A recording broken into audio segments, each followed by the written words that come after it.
আসসালামু আলাইকুম। আমি মোহাম্মদ শামসুজ্জামান, ব্রাঞ্চ সহকারী, পরিবেশ আদালত, ঢাকা। আমার চাকরি প্রায় 18 বছর।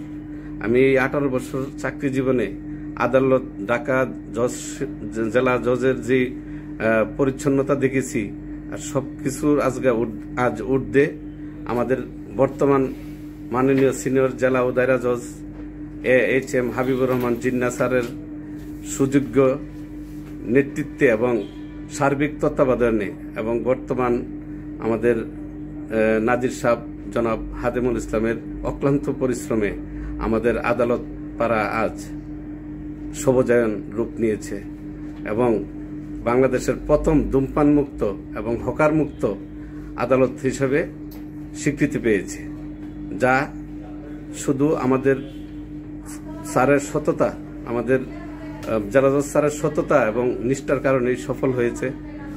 আজ আমরা কোর্টে আসলে আমাদের মন ভরে যায়। আমরা মনে করি যে এত বছর চাকরি করেছি আর এখন চাকরি করলে মনে করি যে একটা ভালো পরিবেশে আমরা চাকরি করতেছি।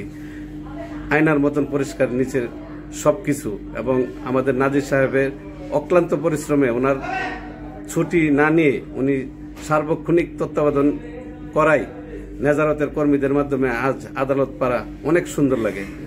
এই বলে আমি আমার মাননীয় সিনিয়র জেলা ও দায়রা জজ AHM হাবিবুর রহমান জিন্নাহ স্যারের দীর্ঘায়ু ও ওনার সুস্বাস্থ্য কামনা করে বিদায় নিচ্ছি।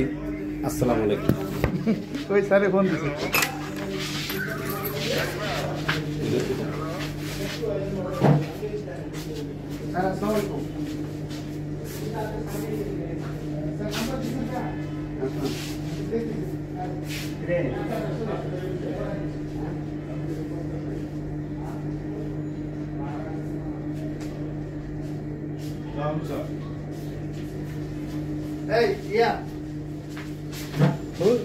আসো তো, আসো, এদিকে আসো।